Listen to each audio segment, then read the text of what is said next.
with a spoon, okay? There's no drinking from the chalice by itself. There's no taking of the host by itself. So depending on which liturgical tradition you're in, Latin or Eastern, would also have an effect there. And another important thing, too, Catholics are not permitted to take the host and then go over to the chalice and intinct themselves. That's right. That is, a priest can do intinction, although our Episcopal Conference here in the United States has not opted for that. But that's the way it's done. If a priest will intinct the host and then give it to the communicant. You're not allowed to self-intinct. Exactly. Only a priest could do that. The priest or deacon may do that. But as you said, you're doing great, Jeff. Discourage it being done on a regular basis. It's not forbidden to be done at all, but they don't want you to do it so that to the extent you're excluding the possibility of people receiving, the Holy Communion in the regular fashion of the host separately. Hello, everybody. What you're listening to is okay. Well, a show. Now we're going to turn to one of our internet experts for a question. We're listening. There's a show going on. Dear Dr. Bunsen, I'm a teacher at a Catholic university in Manila. I'd like to ask why the Catholic Church had so many councils. There have been the Vatican councils, Lyon councils, Ephesus, Chalcedon, to name a few. Can you please cite major reasons why they met? Thank you so much, and God bless you, Joseph. Right. Well, first, it might be helpful to understand what a council is. And in simple problems confronting the church, or to confront areas of dispute, or areas that need to be looked at from the perspective of church discipline. Now, the size of councils have varied in their importance. For example, we have local councils. We can have a council from a specific region, a province, or even a patriarchate. The most important of the church councils, of course, are called the Generals. Of course, the Second Vatican Council from 1962 to 1965. Now, the first of all councils was that of Jerusalem. That was held probably around 54 to settle the dispute over the Gentile controversy. Now, as I by the Pope to settle important matters of doctrine, as I said, or crises in the church. If we think, for example, of the Council of Nicaea in 325 that had to confront the Arian heresy, or if we think of the Council of Trent in the 16th century that had to deal with the challenges of the Protestant revolt, or also to bring reform and renewal to the rest of the church. An ecumenical council. The first is that it must be convened by the Pope, as well as the fact that it must be sanctioned and promulgated in all of its decrees by the Holy See in order to have binding force. And that's very clear in canon law. So I hope that helps answer your question. Thank you, Dr. Bunsen. Now, Father Ken, let's see what we have here. Dear Father Briganti, the other day I attended Mass at a church other than my parish. I was shocked to hear the priest ask for volunteers to serve the Most Blessed Sacrament. There were more than enough Eucharistic ministers to meet the congregation's needs. Can a priest simply ask for, quote, volunteers in a non-emergency situation? Gracias, from Pablo. Well, Pablo, first of all, I don't really like the terminology. First of all, serve, volunteers to serve. And I would say that in this case, or in this incident, especially that there was many, as you mentioned, extraordinary Eucharistic ministers, there was no need. So the term is not just Eucharistic minister, but extraordinary Eucharistic minister. So they're there for a purpose. Yes, a priest can delegate a lay person to be to dispense Holy Communion for a certain Mass. It would only be for that Mass, and there has to be a serious reason why. And second, they wouldn't have that permission for other Masses unless it's on a one Mass per basis. The other time would be they would have to be commissioned by the bishop to be an extraordinary Eucharistic minister. So in this situation, I think the priest was probably imprudent in acting and asking more volunteers when he clearly had enough. So the necessity did not warrant the decision. Yes, I think it's a sad commentary because Rome has sent out at least several occasions, clarifications, specifications on when extraordinary ministers of Holy Communion can be used, and the emphasis too is that the priest and the deacon are the ordinary ministers of Holy Communion. The extraordinary ministers of Holy Communion are those men and women, the laity and religious, who have been delegated by the local bishop, and that's confined to a particular parish or to the diocese, and that doesn't travel with them. So when they're going visiting, they can't help out another diocese unless the priest in that instance, he's the only one, and there's 1,000 people for communion, and he's got a mass right afterwards, right away. When there's an instance where the time element is constrained and he needs that help. I would say that would be more like in shrines with big especially, pilgrimages and things like that. And it shouldn't happen during Mass. It should happen before. The priest should have a little bit more common sense and liturgical etiquette. If he sees the congregation is quite large and he himself is the only one distributing Holy Communion, he should go and ask for volunteers before. Exactly, because I could see the scenario where the priest all of a sudden notices there's no extraordinary ministers of Holy Communion, there's no deacon, he's by himself. Now, you just asking, is there anyone here who can help with communion? Unless you personally know that person is officially authorized. Right. How would you know that someone's visiting from another parish or another diocese isn't authorized? Right. Now, you're allowed as the pastor to delegate in that particular instance, but just to casually invite people up and not even bother, because there's a prayer that has to be said. You must delegate verbally in very clarified way that you are being delegated for this particular instance, and not just say, come on down, help us, and again, that word serve, I don't think the person realized that it has a very pedestrian connotation to it. Right. Like you're being served pizza. That's where they're delegated to be extraordinary Eucharistic ministers. They should see the priest in the sacristy and say, Father, I'm going to need 2 hosts to bring to 2 parishioners. And the priest will probably say, I will take the host, I will either consecrate them or go to the tabernacle and give them to you, or see me after Mass, whatever the case may be, but never come up in line with that big, and especially if the priest doesn't know you. This happened to me in a place where I was celebrating Mass in a shrine, and I didn't know. And first of all, the Eucharistic minister, an extraordinary Eucharistic minister, is not attached to a shrine unless the bishop gave him permission. This was a parishioner from another parish, and so it did not have delegation.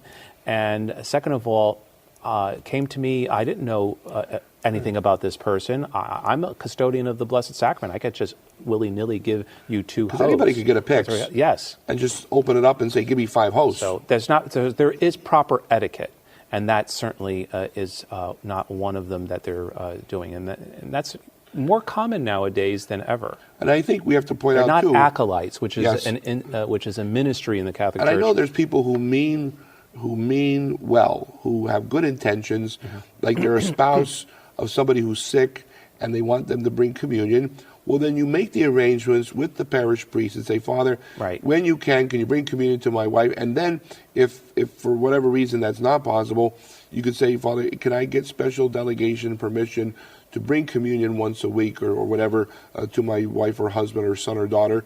And I know that's been done. I've done it in my parish. I know it was done with relatives of mine. I receive instructions so you're doing it properly, and then it's going to be done the right way, not at communion time, but after Mass or outside of Mass. Remember, we're the custodians of the Blessed Sacrament, and if I also see a person that's not receiving communion in front of me, and I also, when I was pastor, told the extraordinary Eucharistic ministers, if they see a person that's not receiving communion in front of them, but rather taking it and going back, I says, you have all the permission to go and stop them. Yes. And they should receive the Blessed Sacrament in front of you to ensure that it is being received and not taken or then placed somewhere where it's not appropriate. Again, we're the guardians of the Blessed Sacrament, and so we have to do that. Exactly. Okay, Father Ken. Let's see here. Okay, this one's for you.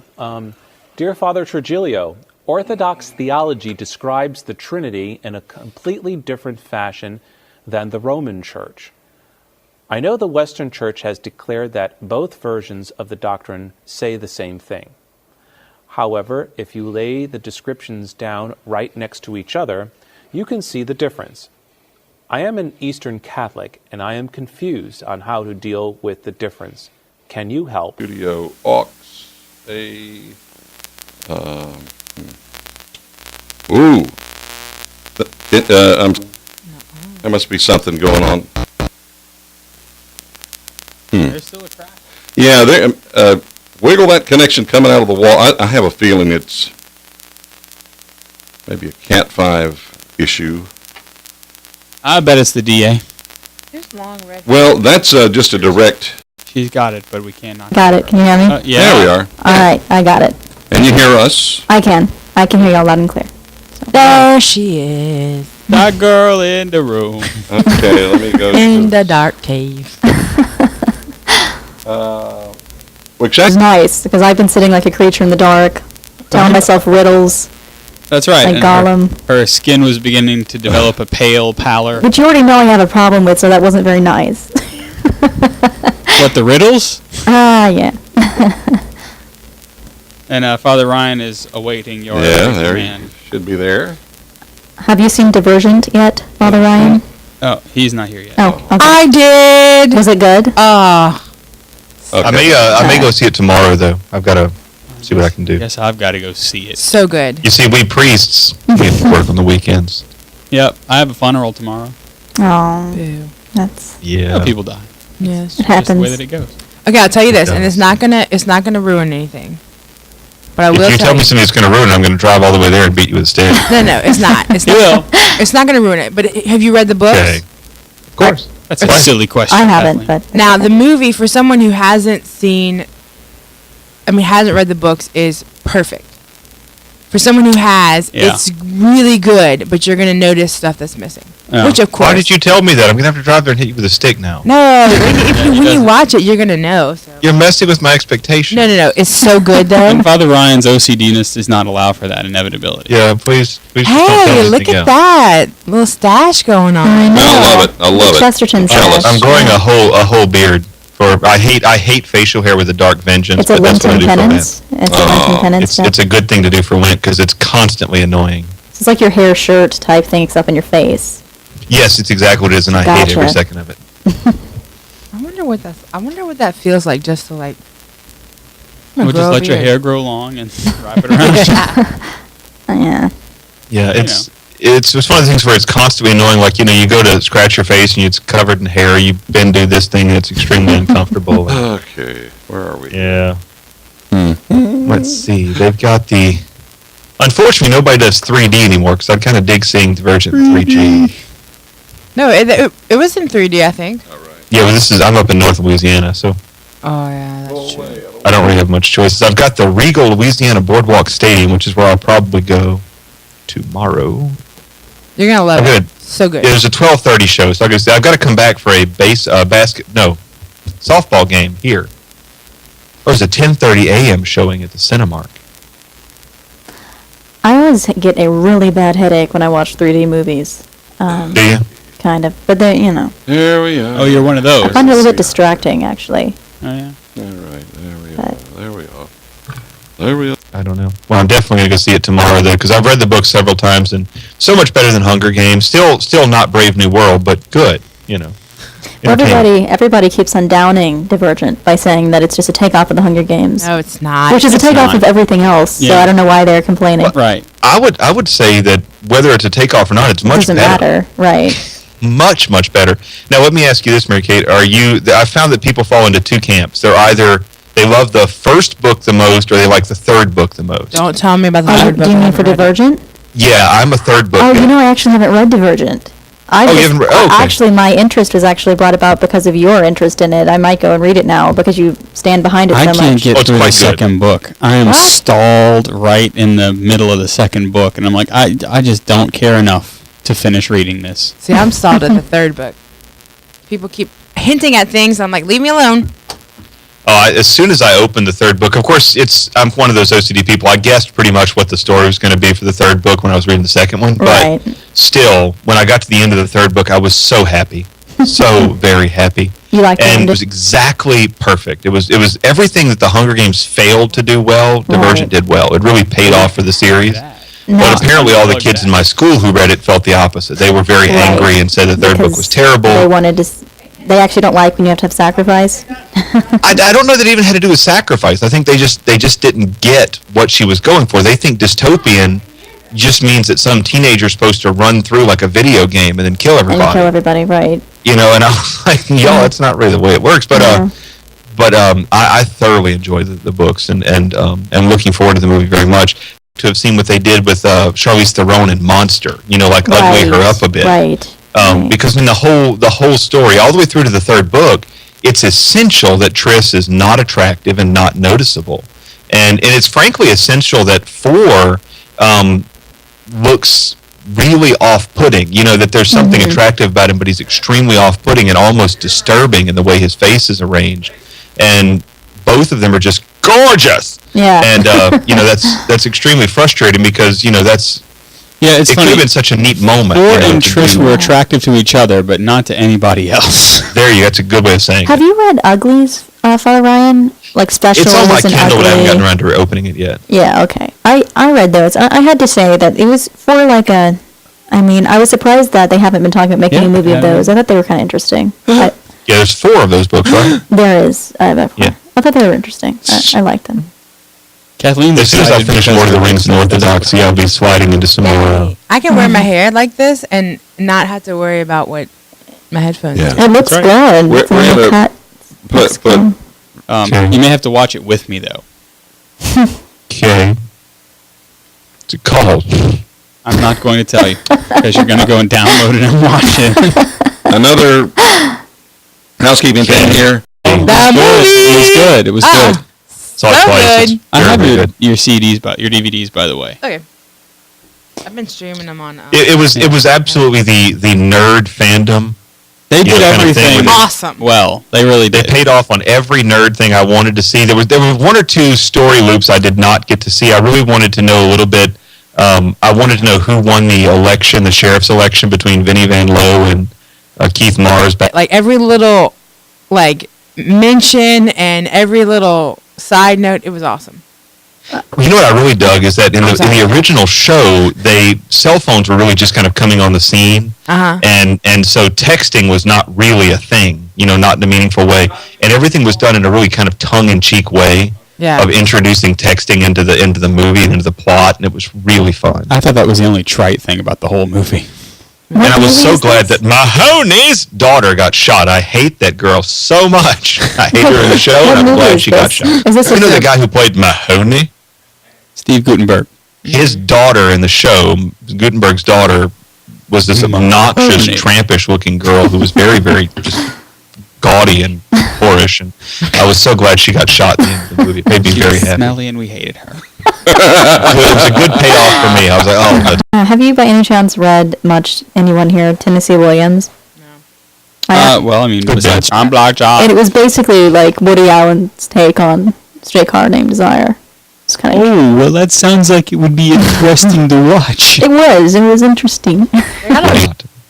She's not my fave ever.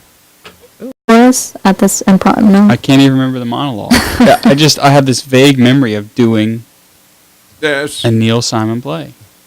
Did you do a lot of plays?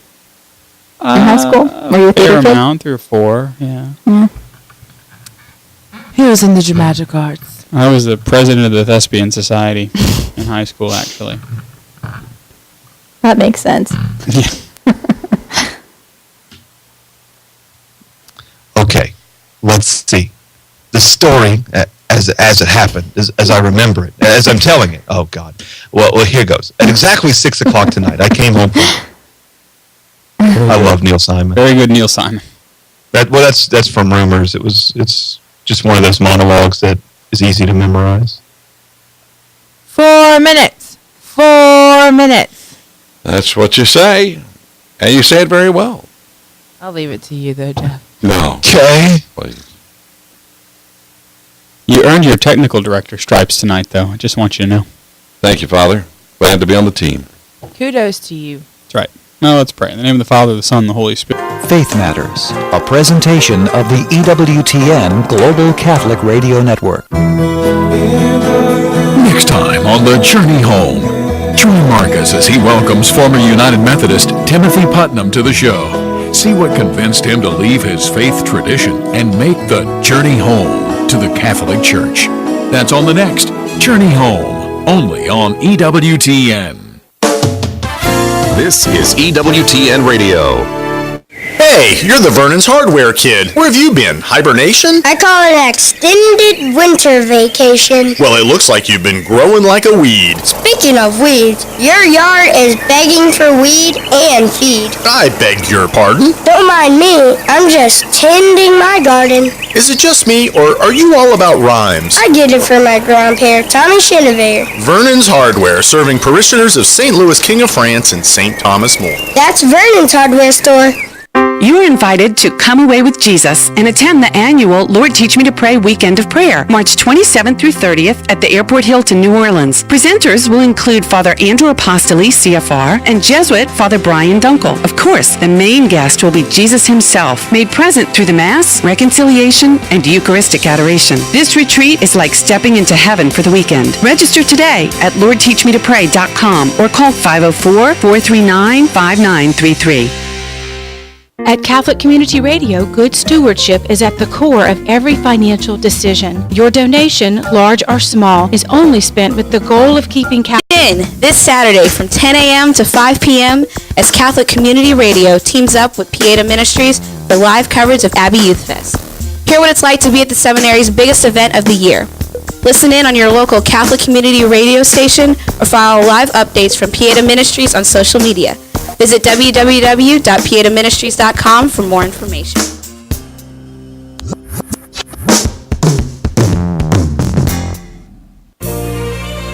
Catholic Community Radio. Catholic radio for your community. Is listener supported. 1380 WPYR Baton Rouge. This is your station. Catholic radio for your community. From the Catholic Underground.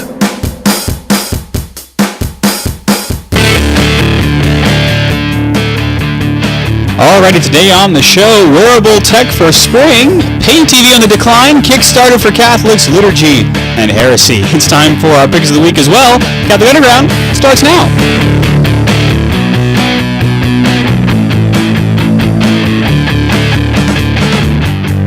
It is time for the Catholic Underground, your weekly Catholic guide to the digital continent. It's episode number 260. I'm Father Chris Decker. If you were listening live, you can join us at CatholicUnderground.tv and get your chat on with us.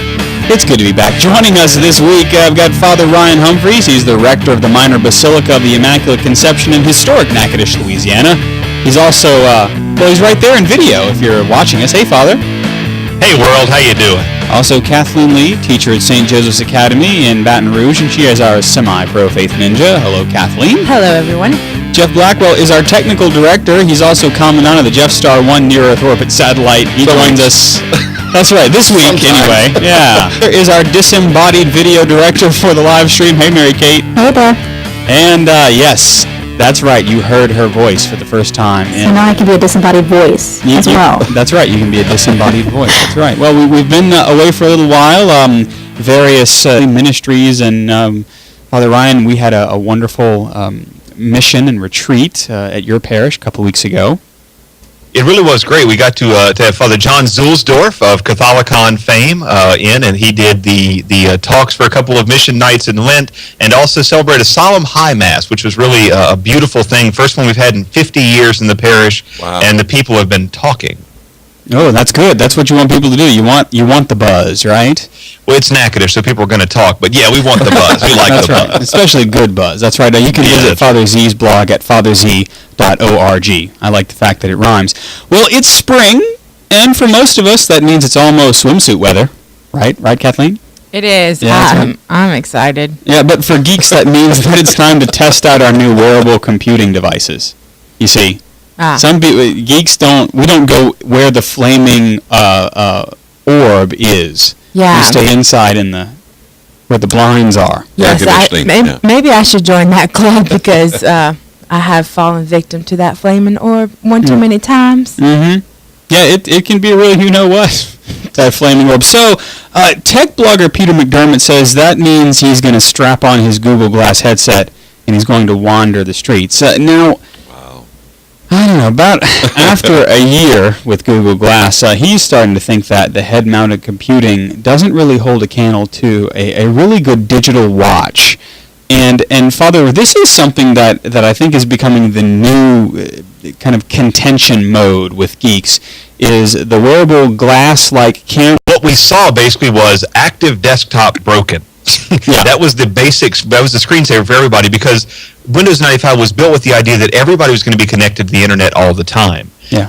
And so the idea was you'd have all this cool stuff and you'd have access to all this information. Well, Google Glass is predicated on the same thing, that you're always connected and you always want to know what's going on. So if I walk down the street and I see an old building, I want to know people, and I think the answer to that is end up being no.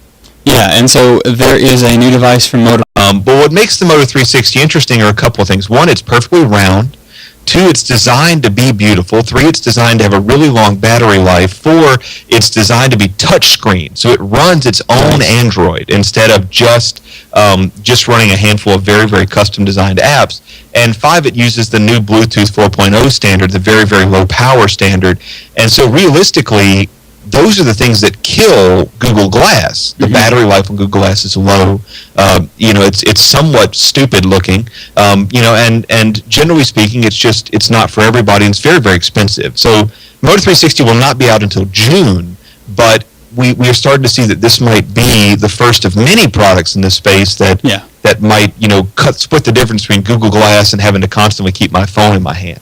Now, I have a Pebble. I was one of the early adopters of the Pebble, and I'm not wearing it right now, as you can see, because the thing that I like about it is, it tells me when there's a text message. It tells me when some basic things are happening on my iPhone, but it's a monochrome OLED, and it's not a touchscreen, and so the interface is really cumbersome. And so I just find myself, if I want to know the time, I look down at the Pebble. But I tend to pull my phone out of my pocket, and so I like the idea of something that is color, that is snazzy, that's socially acceptable, and also is a touchscreen. It's amazing now that we have iOS devices and almost all smartphones are touchscreens. That's an interface that I want in a device. Yeah, I just switched from my old, frustrated by the lack of touchscreen. And I think you, Father, and I were talking that each of us did, if we were reading a paper book, a book printed on actual dead trees. Yeah. And both of us, at different times, actually looked at a word and we didn't know what the word was and actually touched the word. It's as if they could totally guilty. That, everything was touchscreen now, so why wouldn't a definition pop up, from my paper book? Yeah. It's sad, really. That's we're being debriefed with these technical things. So the big question is, if you have a head-mounted heads-up display or a watch, Kathleen, which would you pick? I would probably pick the watch because I think that we're talking about it being socially acceptable. I've seen people walk around with the Google Glass, and it's like. Do you think it's socially acceptable for me to say what people are called now that have Google Glass? Can I say this on radio and television? They're called glass holes. Really? It's true, though. That's what they're called. I can see that. And you have something that's that bad. I think so. But a watch. Yeah. It's not something that you don't normally walk around with your watch in your face. So it's not a tendency to do that. Right, yeah, it's not something you're constantly plugged into. But I've seen people walk around with their Google Glass and it's like, oh wait, hold on. Yeah. And I'm like, what are you doing? It could even be more socially acceptable than even pulling your phone out. I think so. Because you can look down at your watch, And I've tried, with being a teacher, every new gadget that comes out, I'm always skeptical and always like, if we get one more. But this is, I think I haven't found much wrong with it yet. This idea. The only thing that I, and looking at the images is it's a, and this is not to be like, it's not to be sexist or anything, but it's a man's watch. So if you're looking for a style as a woman, it's you not could bedazzle yours. Oh, Don't tempt me. That's right. How about you, Mary Kait? Would you go for the watch or the Google Glass? Well, I liked what you said about, that it's a little bit more convenient to look at a watch than at your phone, because you know how we're constantly plugged into our phones? Yeah. And so, with a watch, it's just more kind of practical and functional. So I like that aspect of it. And Jeff, you use your phone quite a bit. Yeah, and I do like the aspect of the watch. In fact, I found a couple of articles on it. One of the things that they brought up was about the Moto 360 is the ability to recharge it. It doesn't have a charging port on it, but I guess they do that through osmosis or induction, so some way or other. But I like the watch better. And Father Ryan, you were absolutely right. I think a year ago you said Google Glass is not going to last very long. He called it. Yep. Yeah, what can I say? Yeah, you're talking about how you charge the watch. I have my little Fitbit 1, and it's got these two little itty bitty nodes on the bottom. I don't know if you can see it. Oh yeah, I see those. And it just kind of sits on top of its charger. Yeah. And you don't actually have to dock it too much or something like that. But yeah, I think that's kind of the wave of the future. Mm-hmm. And now I don't know if you've seen that scientists in science places are developing electromagnetic fields, so that all you have to do is be in the range of this electromagnetic field, and you can charge a device or even power whatever it is you need to power. Wow. And Motorola is actually talking about using wireless inductive charging, and they claim to have kind of a proprietary new thing. So what's likely to be the case is there will be a little flat pad that'll sit next to your bed, and you just set the watch on it. And as long as you're within 2 or 3 inches of the pad, the watch will charge by wireless induction. Well, I right now I have I think it's made by Braun. It's a toothbrush, but it doesn't actually make physical contact, metal to metal, to charge. It sits on this little plastic stand, and it recharges that way, and lasts a couple of weeks too. So it's scientifically being done. And your teeth are clean. Hey, that's true. That's right. Most of the time I brush. That's right. That's right. We'll fix it in post. Yeah, so moving from wearable tech to the content desk, first of all, you're listening to the Catholic Underground. We're online at catholicunderground.tv. Houses that are opening up, and this is actually a really big deal, because we see now that things are not as they once were, where if you have a television and you have a cable coming into your house, you must pay one of the big cable companies, right, Father? Right, and this is something that I've been harping on for a while, and I know a lot of our listeners have commented and go, who cares? But you're right. Now that Amazon is making original content, Netflix is making original content, and Hulu is starting to make original content, we're starting to be in a position where people can reasonably connect and stop paying for cable. And this quarter, actually, the cable market lost 250,000 subscribers. And you can say, well, Father Ryan, why is that a big deal? There are 300 million Americans. But let me just paint a picture for you. This is a complete shift in the business model and the market for video entertainment. That matters for this reason. That business model and that market have been unchanged since 1940. Wow. It's the only model we know. It's the only model we've ever had. Somebody wants to make a show. They want to sell advertising for it. And so what happens is, think the Big Bang Theory on CBS. CBS calls up Chuck Lorre and says, make us a show. And Chuck Lorre goes, okay, I'll make you a show, but it's going to be expensive to produce. The actors are part of a union, and they get paid literally hundreds of thousands of dollars per episode. For the next season coming up, Sheldon and all the main 5 characters are going to be getting almost $500,000 per episode. Wow.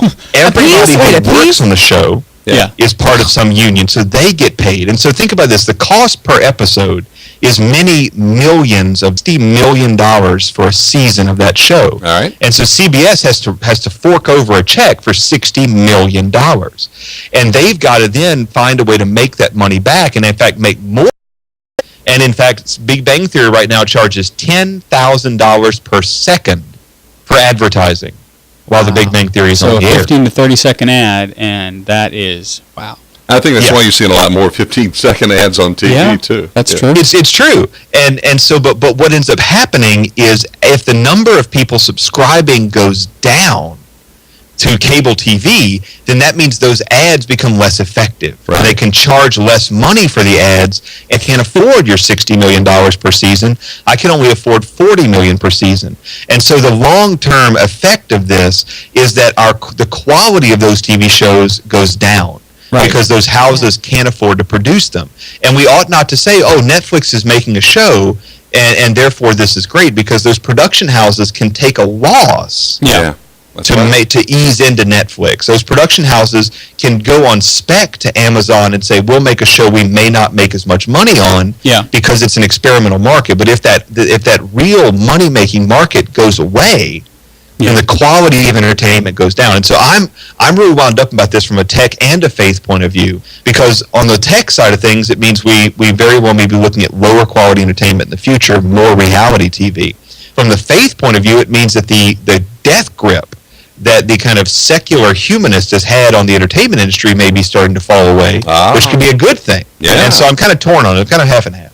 And we see that perhaps with a little bit more of these independent folks that are coming in that are willing to take a loss on the film because they simply want it to be produced. Mm-hmm. And so you see some of the, I think maybe like the Bible series and things. I don't know if they took a loss. I would be willing to bet they didn't. But for a network television, I should say for a cable network television show, the production value was generally very high, and they just wanted to get it produced. And you could say the same thing of Son of God, this movie. I'm hearing mixed things about the production quality and everything, but they're willing to take. They just want it up there. They want the content up there, and I wonder, in a sense, as Catholics, if that's really not the way that it should be. I often think about our little enterprise, Catholic Underground, that we've basically been taking a loss, if you will, since we went on the air in 2006. But the content that we offer, we believe, has value and should be somewhere in the market. And so we're willing to put that there. And I wonder if there's not something to that, as you say, Father, because I'm also seeing on enterprises like YouTube or Revision 3, where you have folks that are just kind of, two brothers that know a little bit about special effects and cinematography. Well, they start a YouTube channel, and then all of a sudden Revision 3 says, hey, we're going to pump some capital into you. Keep making what you're making and let us sell ads. And that is becoming. I mean, these guys are really making a good go of special effects from a kind of consumer standpoint. And Hack 5 is another show that's done that. They started in their apartment, and now they've got a full-on studio because somebody got behind them. And I wonder if that's not what is also happening with some of these production houses like Amazon and Netflix. That they're saying, okay, come on in, let's see what you got. Yeah. If you do, we're going to break the mold of going and pitching to NBC, and we'll just get behind you if we like what you've got. It's kind of a different view where you go and you shop your idea, they get behind you for a season, and then we'll go. I don't know. Right.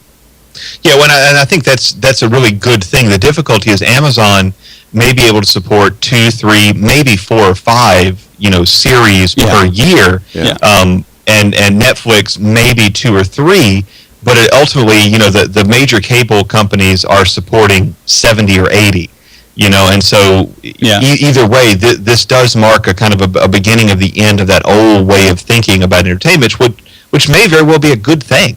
Yeah, and I think there's still a place for your major broadcast networks, your NBCs and ABCs and CBS, but they may have to start thinking of themselves more like a movie house, more like a Paramount Pictures, which they all own that wing, So I wonder how that's going to go if we begin to see network television in a completely different light, Oddly enough, in broadcast television, there is one consistent money loser that all broadcast networks still use, and that's their news division. Right.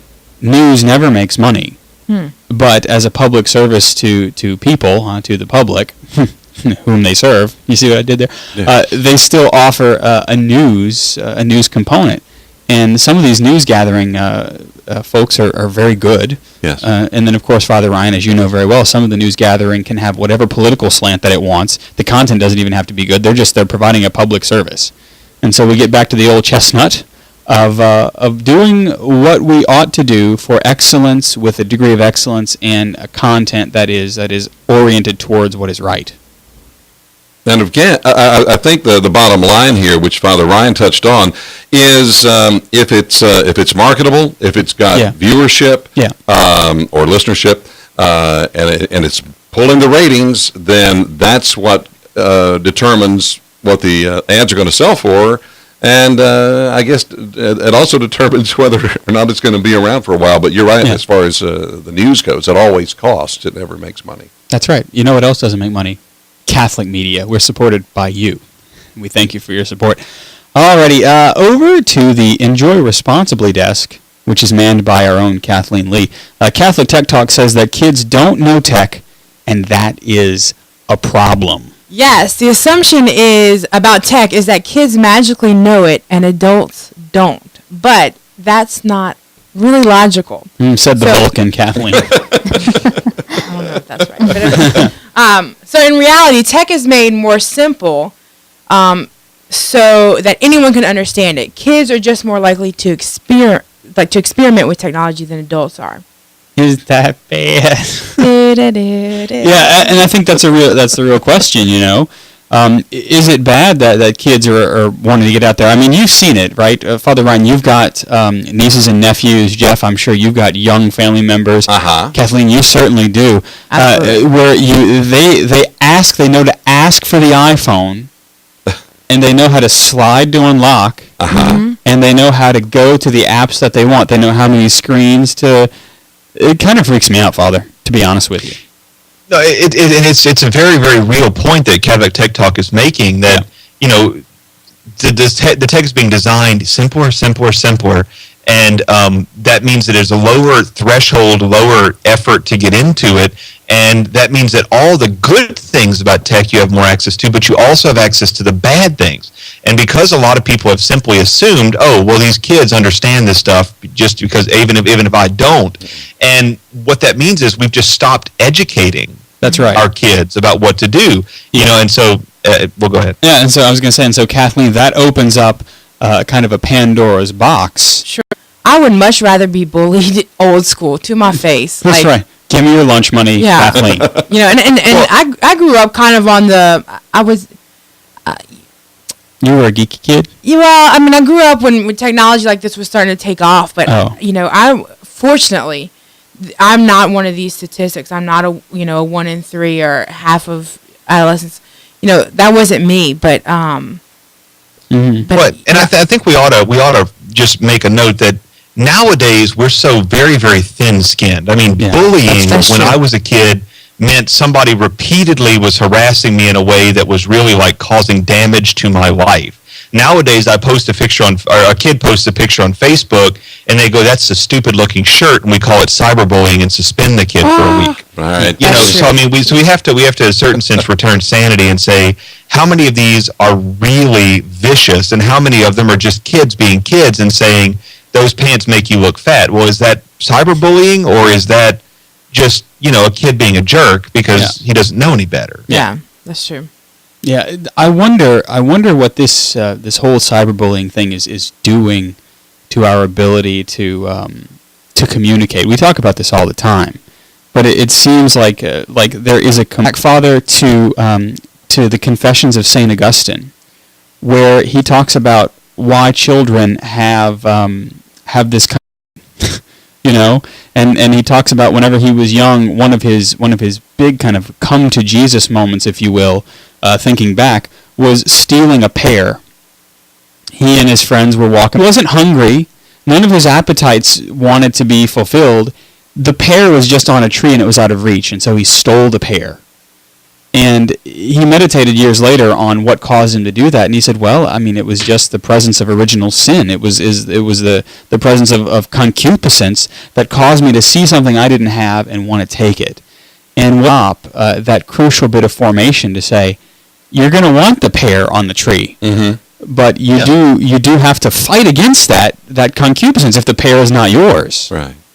Well, and one of the things as I'm teaching more in schools nowadays, you see immaturity is marked by the second person. And I mean that a kid will look who is immature will say, you need, you this, you that, or they're telling a story and they go, you think that this, that, and the other, and they're projecting what their emotions are onto everybody else. Yeah. You know, and Kathleen, I'm sure, knows about this, where the kid will you'll say, tell me about how you felt, and they go, you feel like you're just worn out, and you feel like you're tired, and you feel like you're, yes. and it's because the kid doesn't have a broad sense that their way of seeing the world is not the only way of seeing the world. Yes, I'm constantly telling my students, I don't care what everyone else, I'm asking you. So I want you to use me language. That's right. I feel when because kumbaya. And they struggle with that so much because they don't want to claim it. It's just a natural narcissism that comes from youth, because the only perspective you have is the one in your head. Yeah. You've not learned to listen to other people, and so as you get older, you know, and you move out of adolescence, you stop using second person language and you start moving toward, this is the way I feel and this is the way I think. And that in and of itself, you know, is I think one of the big reasons we think about bullying. But frankly, a little kid doesn't know the difference. A little kid only knows their own environment at home.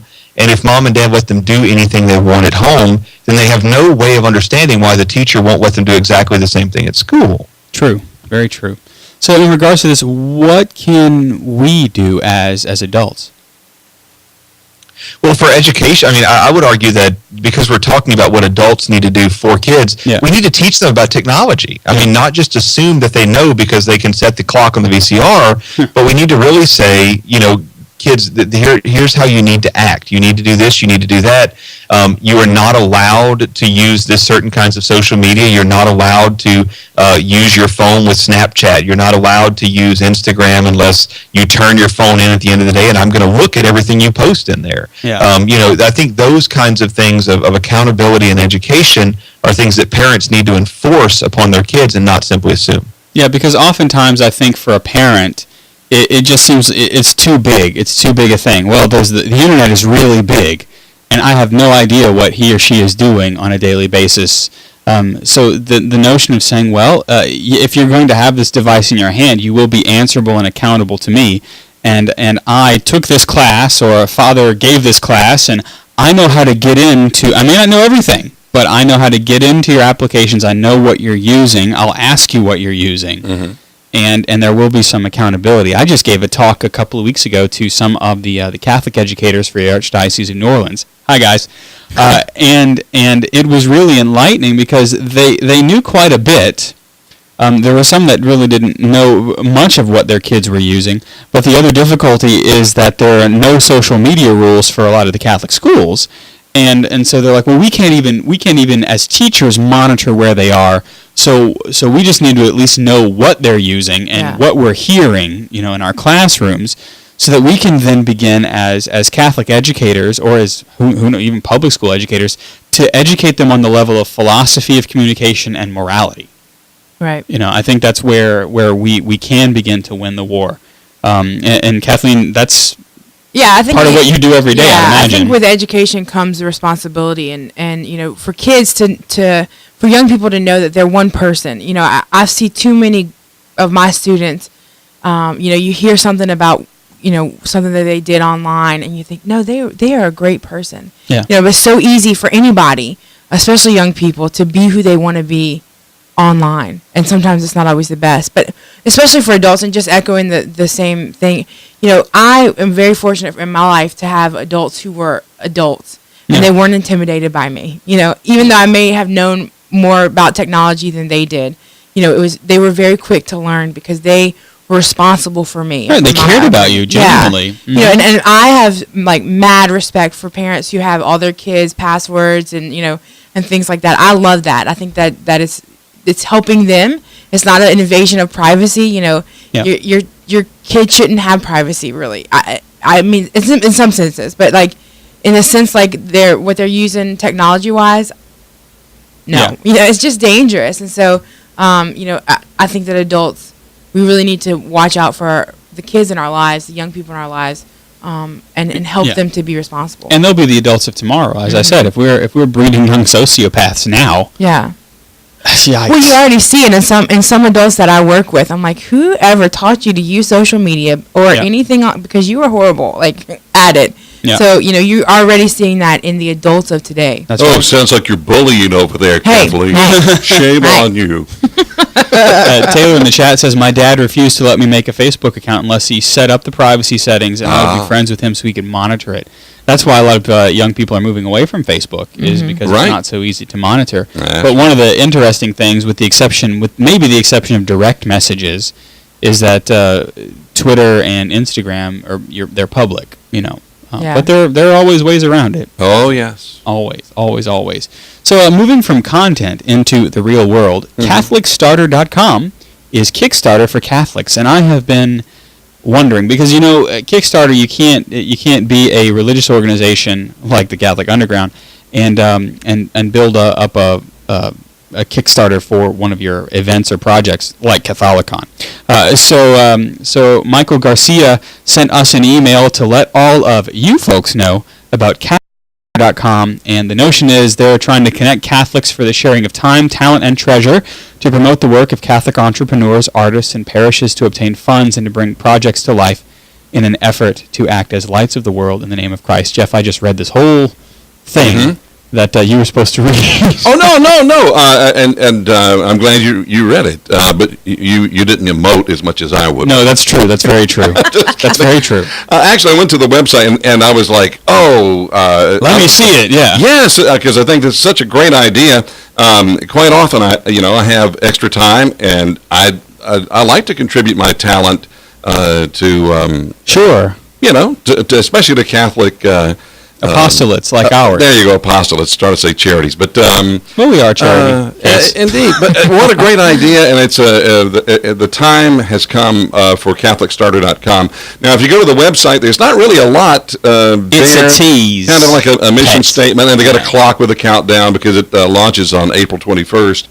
But you can go ahead and sign up, and which I did because I kind of want to see what they're going to do with it. As long-range plans, we don't know yet, but it certainly is a pretty interesting idea. Yeah, Father, as usual, you are our resident curmudgeon. So, how do you feel? Grumpy Cat, is that you? No. Lay off! I'm starving. Yeah, it's I'm hopeful. I'm hoping that the interface is like Kickstarter. I'm hoping they've got their stuff together in terms of balancing the pledging and the money and everything. So I'm hopeful.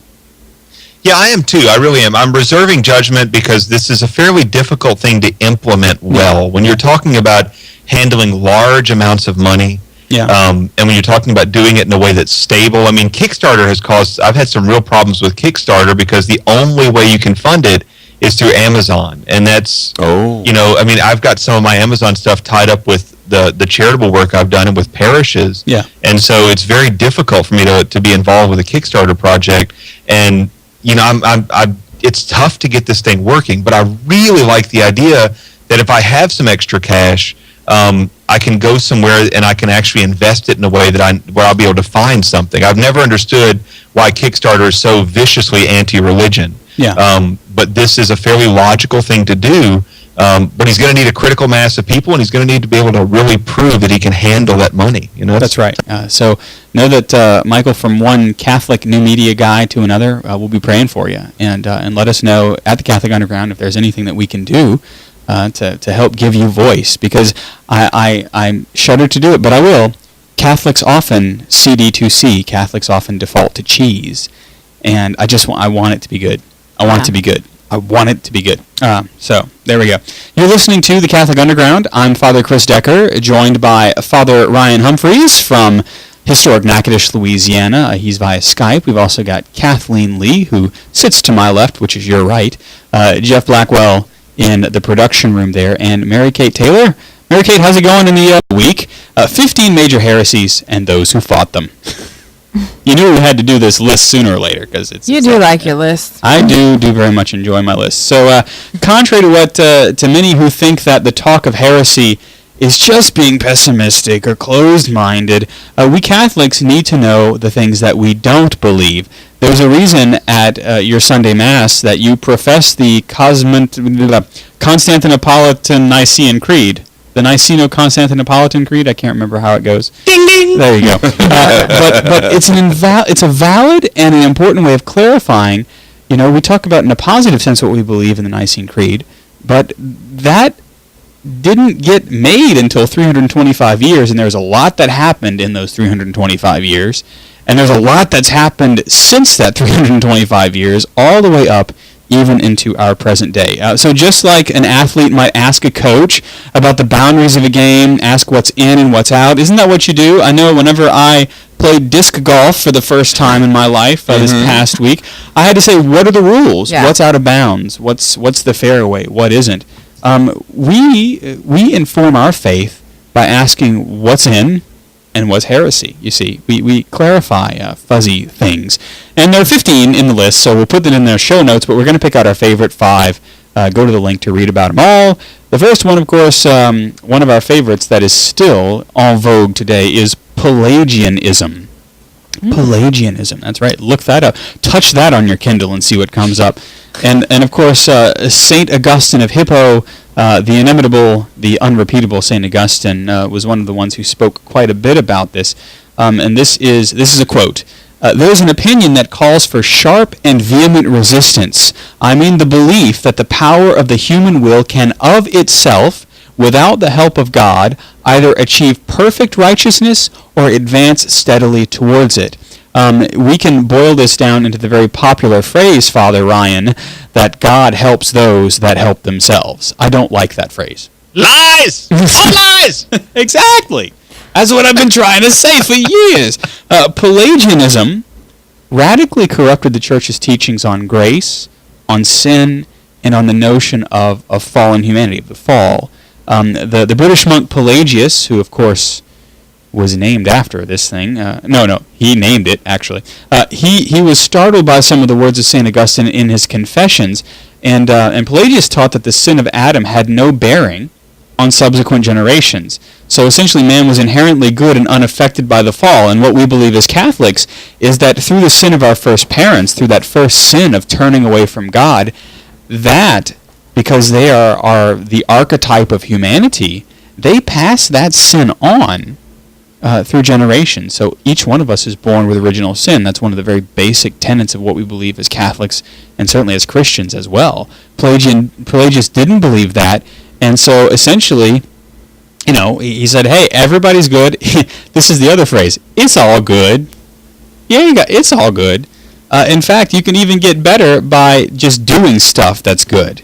And the whole notion of merit is gone.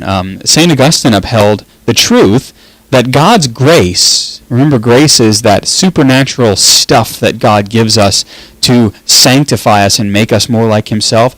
God's grace is entirely necessary for any movement of ours toward God to occur at all, meaning that we can will good in and of ourselves, but we need God's grace to be able to accomplish the good that we may will. Did I get that right, Father? I think I did.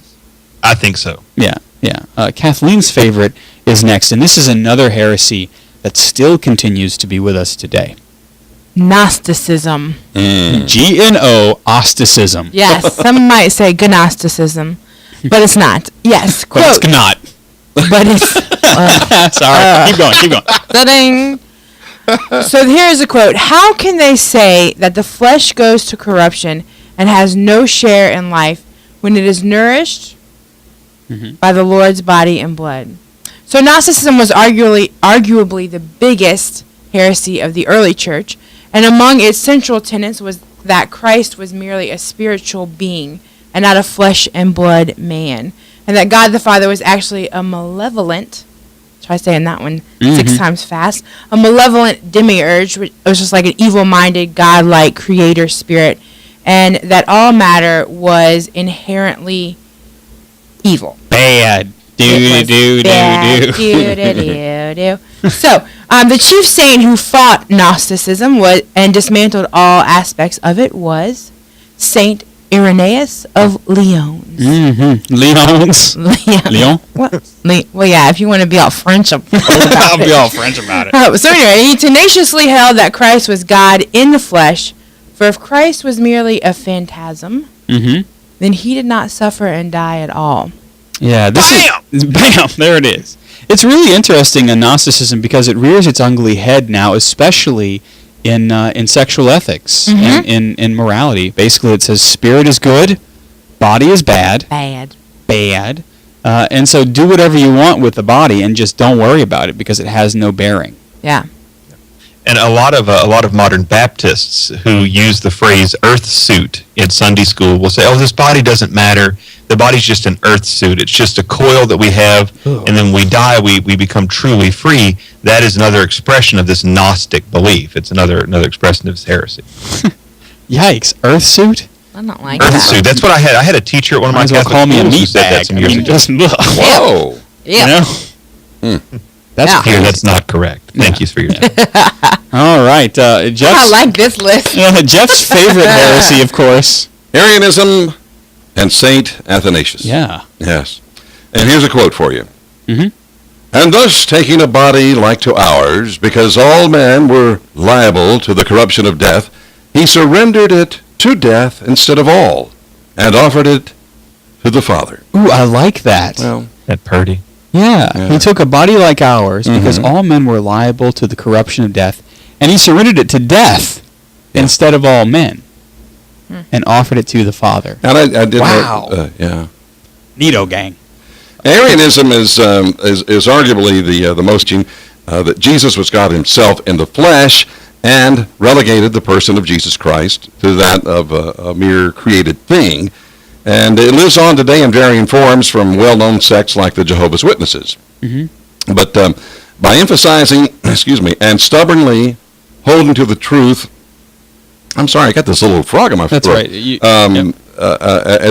Let me start over. By emphasizing and stubbornly holding to the truth of Christ as both God and man, St. Athanasius, along with others such as St. Hilary of Poitiers, effectively ended the reign of the Arian heresy within the church. Now, what is the Arian heresy was a big deal because, Father Ryan, as you know, the church was split for many hundreds of years between the true Church of Rome and the Arian Church. It lasted for almost 400 years. Wow. And the heresy that we're in right now, the modernist heresy, is probably the only thing that we can compare that to is the Arian heresy. Because for a while, we even had a fully Arian pope, a heretic at the papacy, and just to prove the beauty of that charism, he never taught error, not even once. Right. But he was a full-on heretic, and that's it's crazy. Yeah. Before we get to modernism, let's talk about the thing that preceded it, Calvinism and St. Francis de Sales, who fought against it. Here's the quote: "In fact, I thought that as you will receive no other law for your belief than that interpretation of Scripture which seems to you the best, you would hear also the interpretation that I should bring, namely that given by the Apostolic Roman Church, which hitherto you have not had, except perverted and quite disfigured and adulterated by the enemy, who well knew that you had seen it in its purity, never would you have abandoned it." The arrows of Calvinism took the entire Council of Trent to articulate, and of course they remain vibrantly alive today.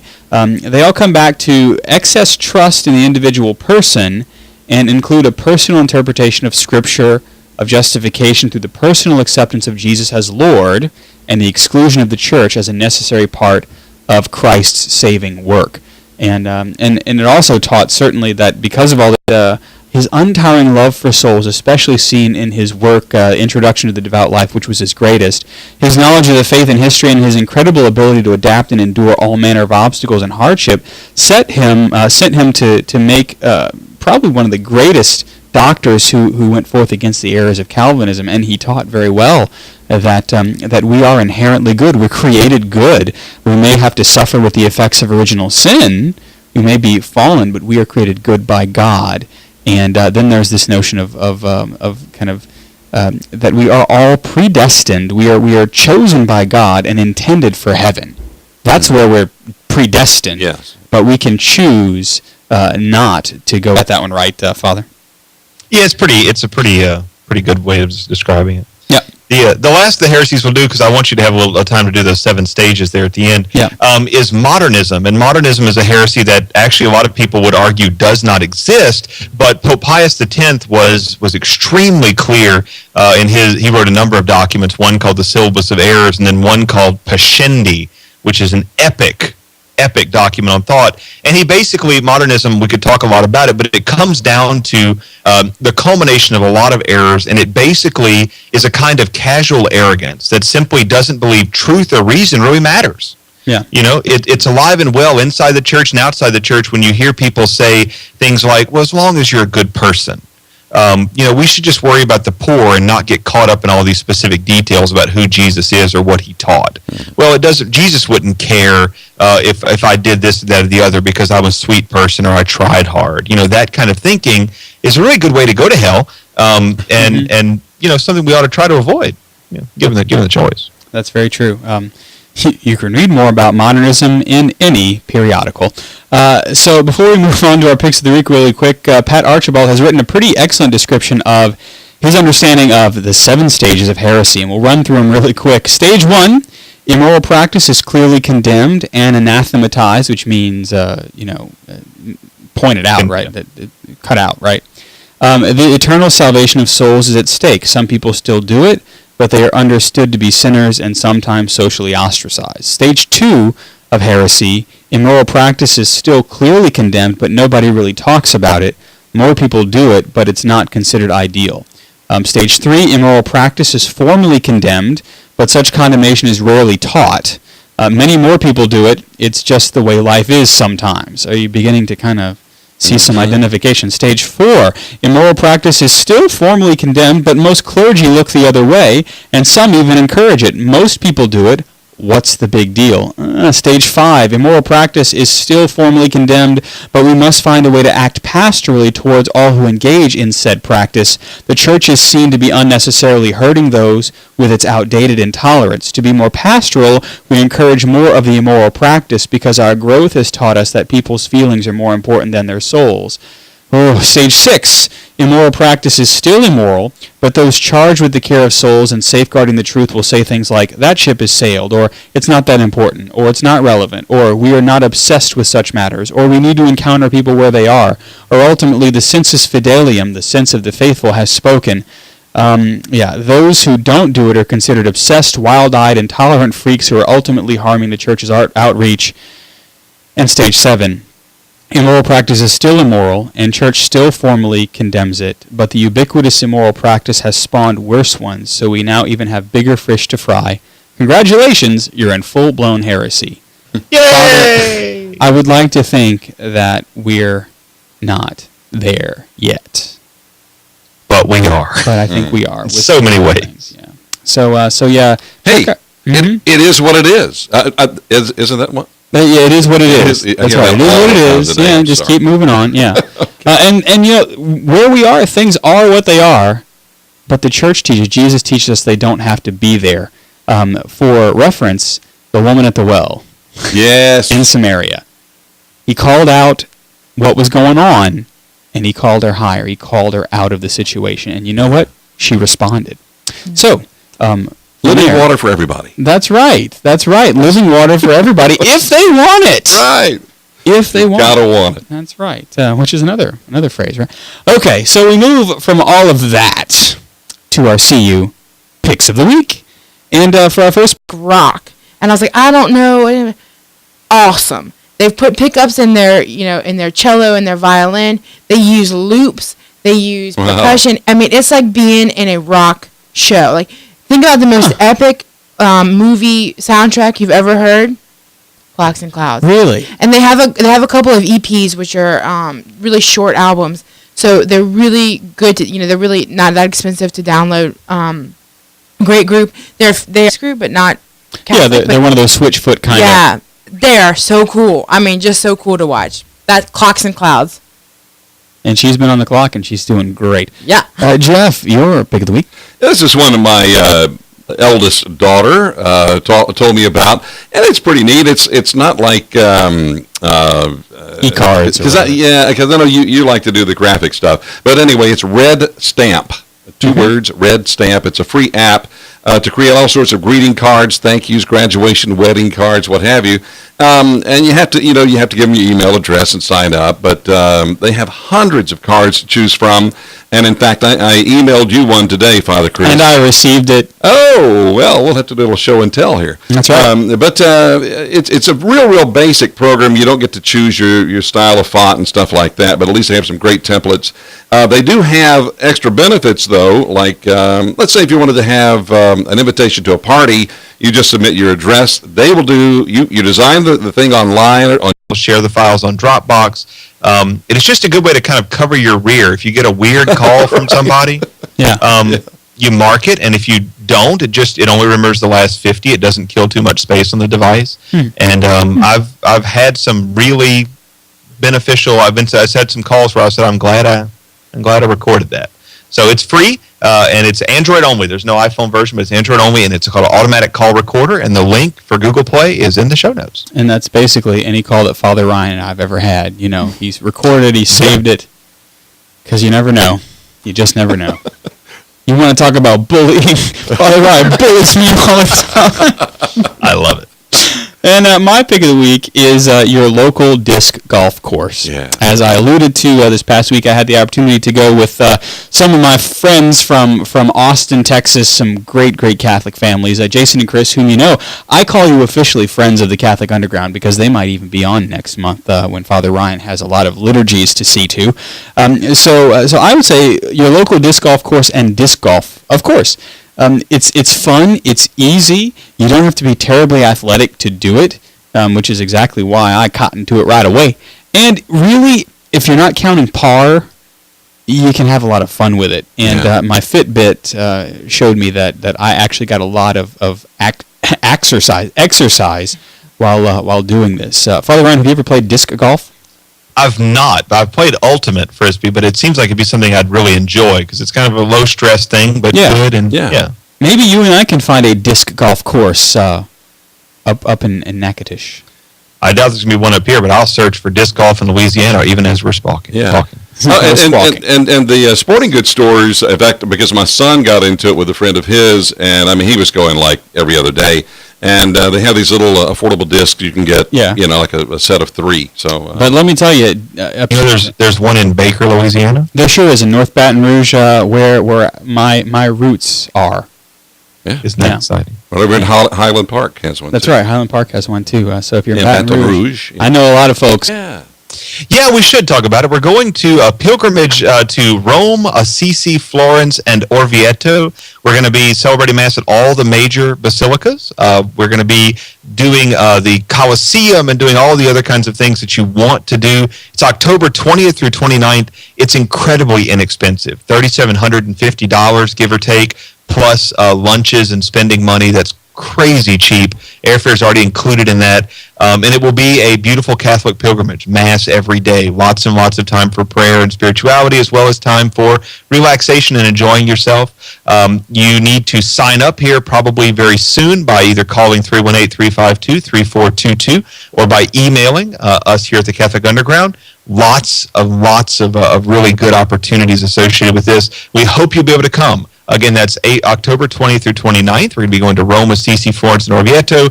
You can call or email us to get more information.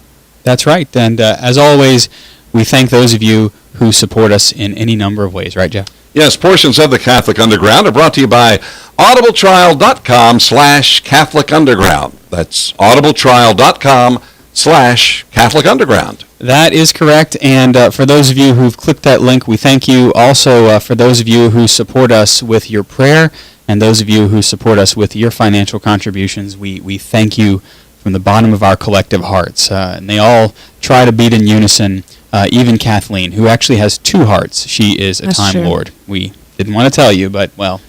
Now secret's out. Yep, it's out now. Stereo Hearts, I like that. That's our Stereo Hearts.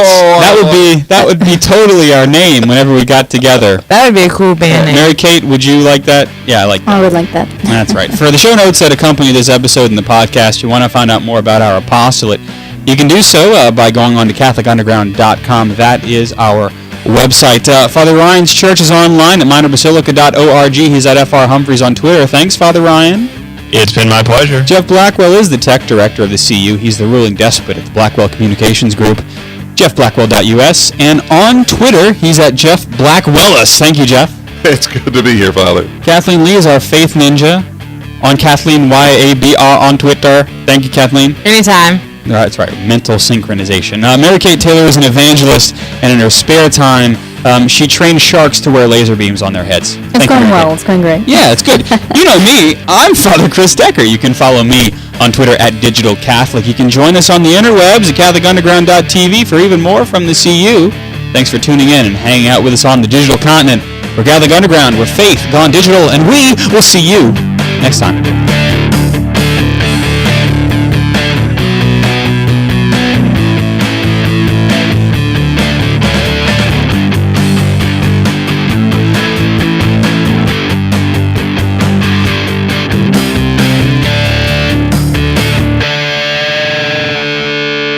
From the Catholic Underground.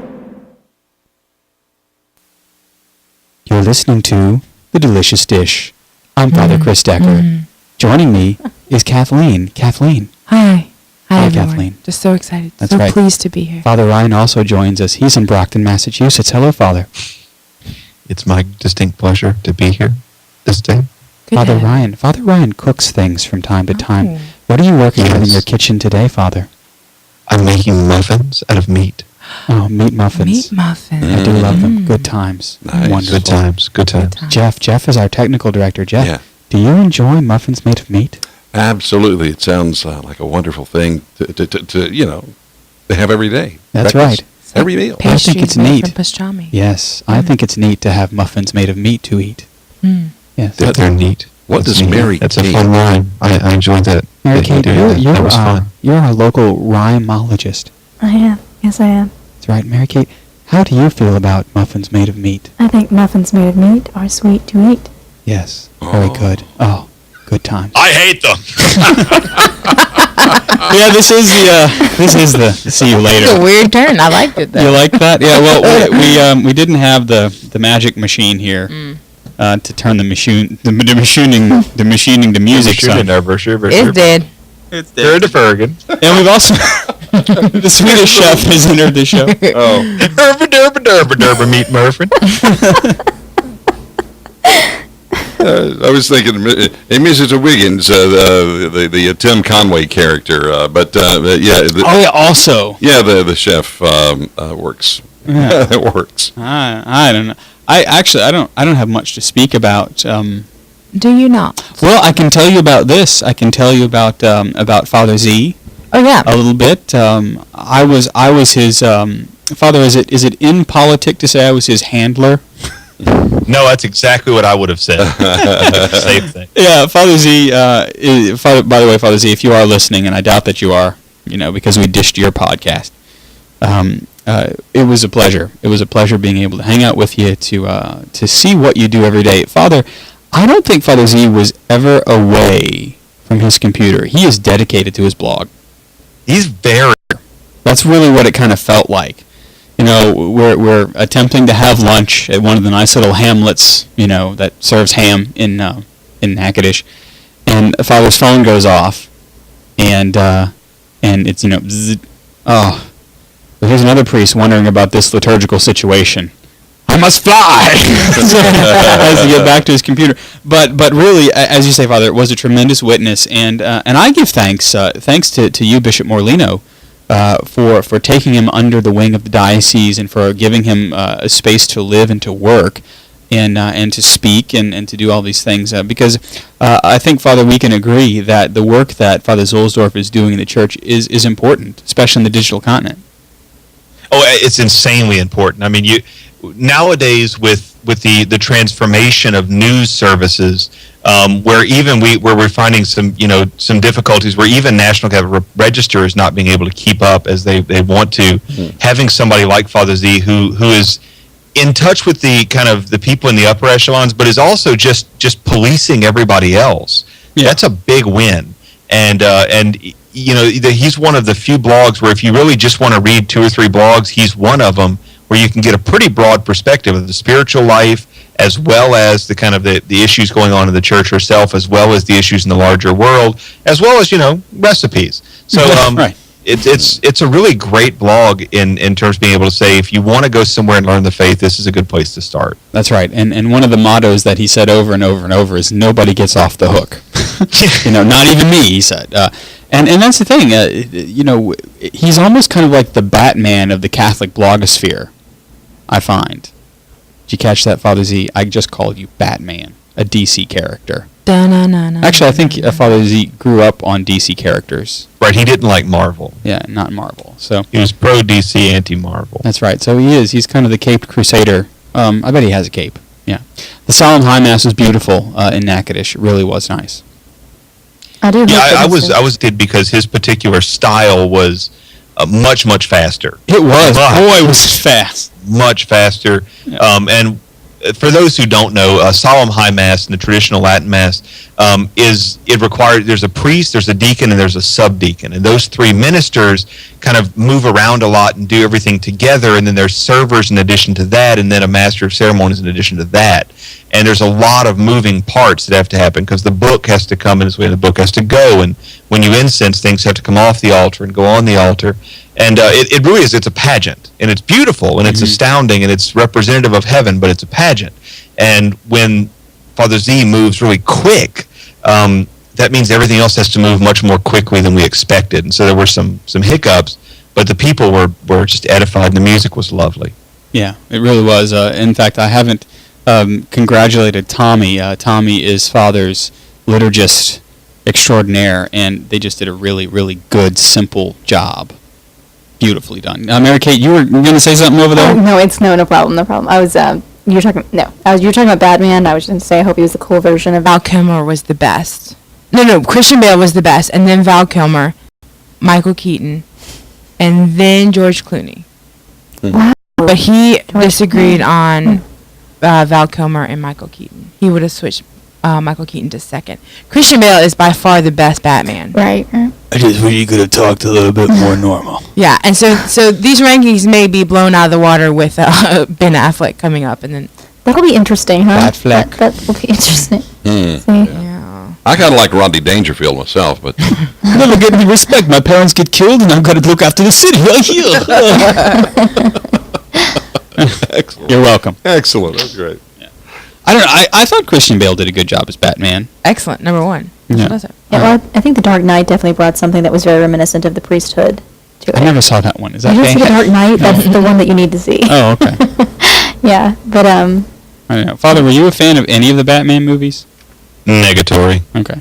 The pattern was. I watched them all because I was that was like 9 years old when Keaton's came out, and I've seen all the Batman movies. I only saw the first two of the latest trilogy. I couldn't bring myself to care enough after the Joker one, and I never saw Dark Knight either. But yeah, I mean, well, whichever one was. I watched the Batman Begins, and I watched whatever the second one was. The only one that I really thought was worthy was The Dark Knight with the Joker, because I thought that there was an actual real tale of morality to it. Whereas the first one and then the last one was just kind of, I don't know, a letdown. Yeah.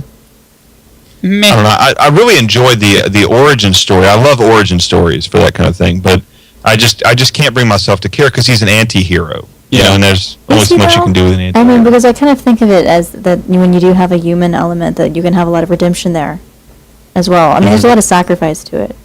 So that's how I kind of, I don't know. But, nah.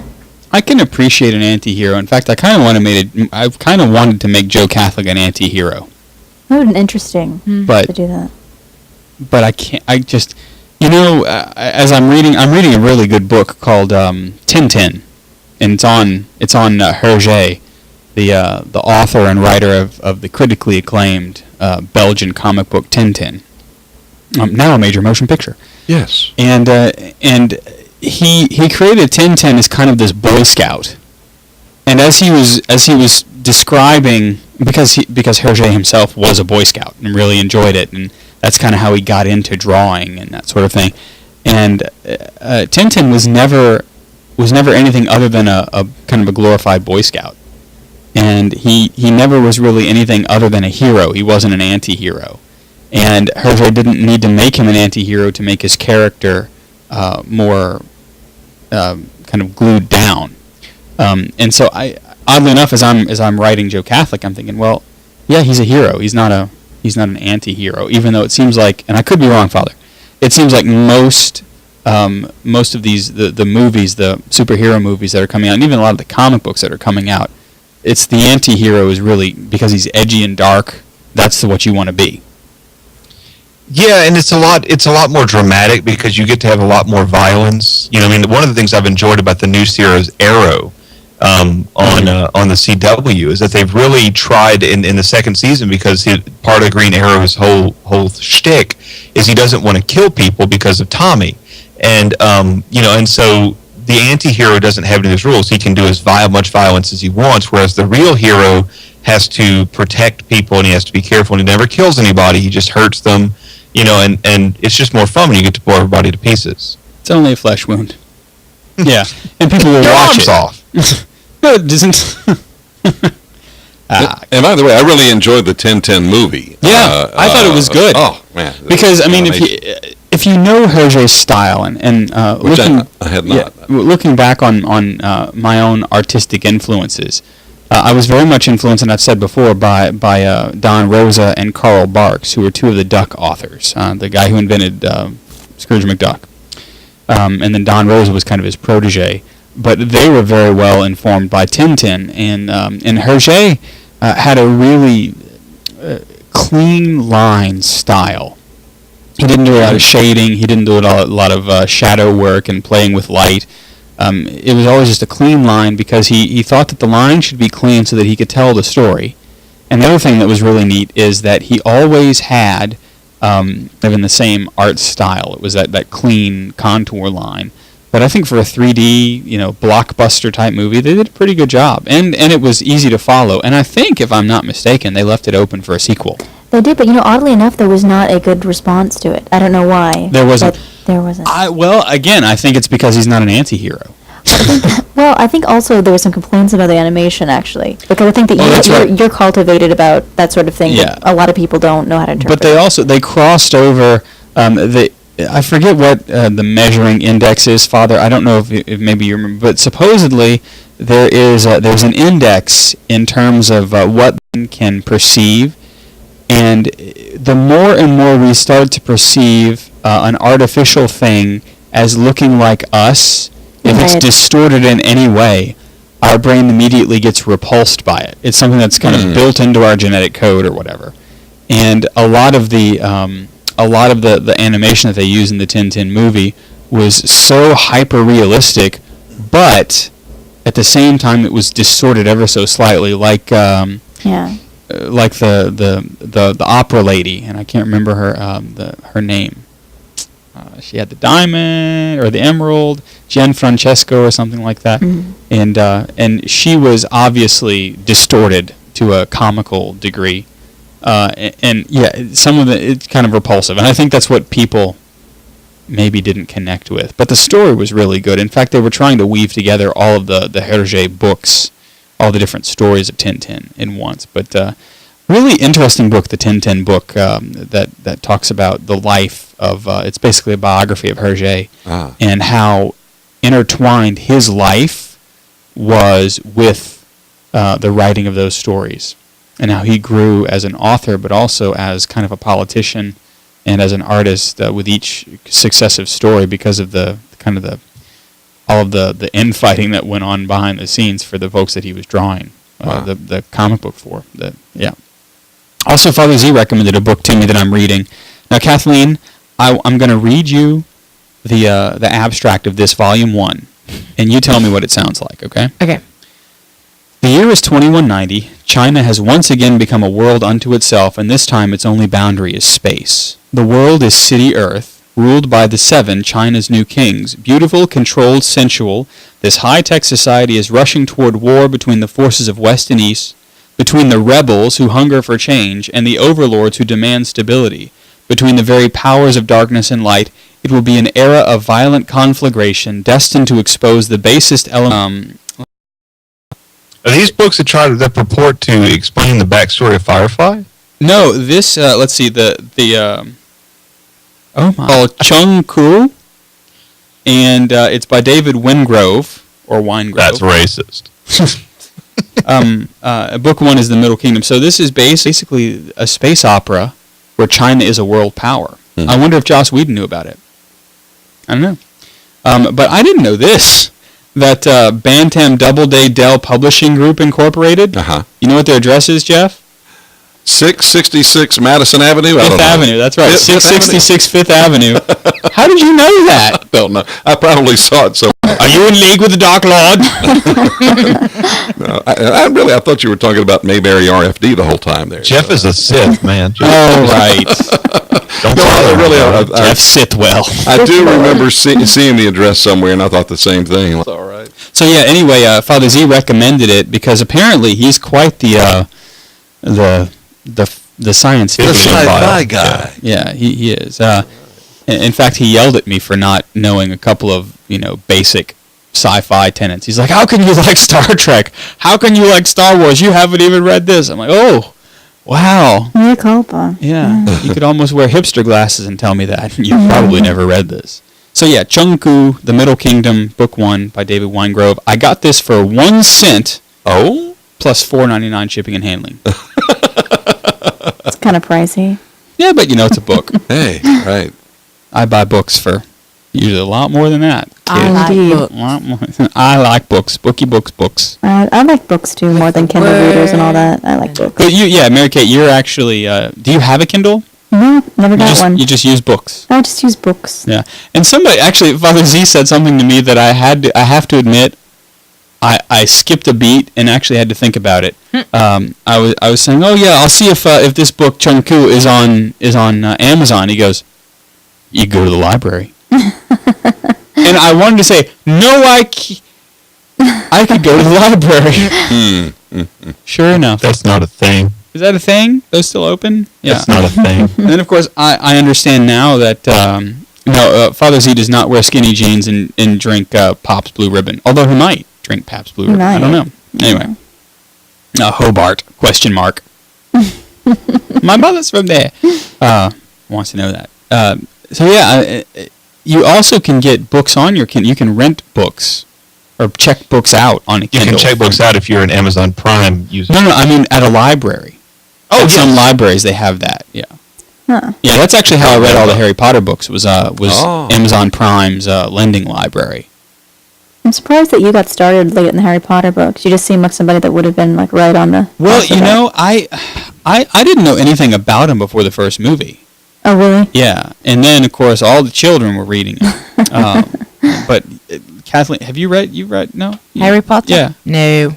Let me tell you, Kathleen. You like it. As far as writing goes... Yeah. He's a good storyteller. JK, she can spin a yarn. Yeah. We're not even JKing you. She can spin a good Yeah, this isn't a J/K. JK is a good way. Yeah, I think that it was too complicated for me.